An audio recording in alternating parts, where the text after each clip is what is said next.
Kenya's Safaricom on Thursday switched on its network and services in Addis Ababa, becoming the first private telecoms operator in Ethiopia.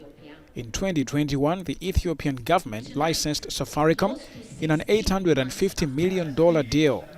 The company is also authorized to offer its successful mobile money service, M-Pesa.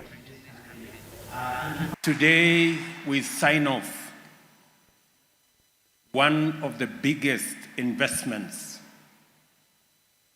by Safaricom, led by Safaricom Kenya, an investment in billions of dollars, one of its own kind. As I said, the largest ever investment made by a Kenyan company outside Kenya. Our decision to liberalize the telecommunications sector was anchored in the understanding that our ambitious economic growth strategy is reliant on leapfrogging Ethiopia into the digital era. Safaricom's entry into Ethiopia ends state-owned Ethio Telecom's monopoly in Africa's second most populous country. The Safaricom network will offer 4G data, voice and SMS services. We're launching our network in Addis. So basically it's 1 year, it's a combination of 1 year of extremely hard work for the team. The team is extremely happy anyways. And then today to hear that we're also getting our mobile financial services license, it was really a very special day. I think it's a day none of us will forget. Safaricom is 35% owned by the Kenyan government and 40% by South Africa's Vodacom, while the remaining shares are publicly listed.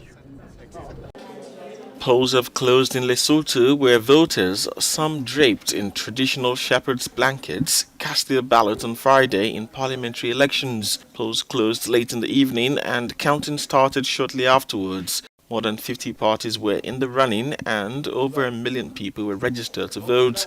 Surrounded entirely by South Africa, Lesotho is a mountain nation of 2 million people, nicknamed the Kingdom in the Sky. The Southern African Kingdom has been governed for the past decade by frail and fractious coalitions, with no prime minister serving out a full 5-year term. The outgoing government is led by the All Basotho Convention, ABC, but the current Prime Minister, Moketsi Majoro, did not seek another term after being ousted as party head earlier this year. The result of Friday's election is likely to be announced next week.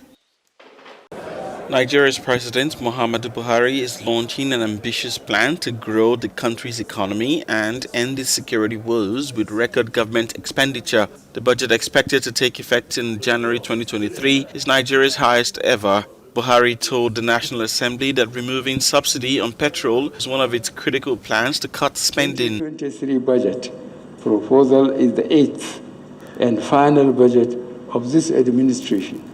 It reflects the serious challenges currently facing our country, key reforms necessary to address them, and imperatives to achieve higher, more inclusive, diversified, and sustainable growth. At least $12.2 billion of the proposed budget is to go into capital expenditure to build key infrastructure and create jobs in Africa's biggest economy. Nigerian President Muhammadu Buhari has met with the freed remaining passengers from the train attack in March in the northwestern part of the country. The attack saw dozens kidnapped and 6 others killed. Nigeria's Defense Ministry confirmed the release of the remaining hostages. Thankfully, the balance of the 23 are here. I'd like to once again thank you, Mr. President, for all the support that you've given that has led to this feat. Security is a major concern for Nigerians as the country prepares for February elections to replace Buhari, the former army general who is stepping down after 2 terms.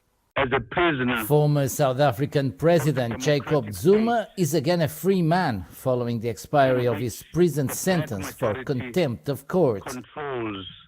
The former South African president was sentenced to 15 months in prison last year after ignoring instructions to participate in a corruption inquiry. Zuma handed himself in on July 7 last year to begin his sentence, triggering the worst violence South Africa had seen in years as his angry supporters took to the streets. In September 2021, Zuma was released on medical parole, but in December the High Court set aside the parole decision and ordered him to return to jail. Zuma appealed the ruling and remained on parole pending the appeal outcome. The appeal had not been determined by the time his sentence expired.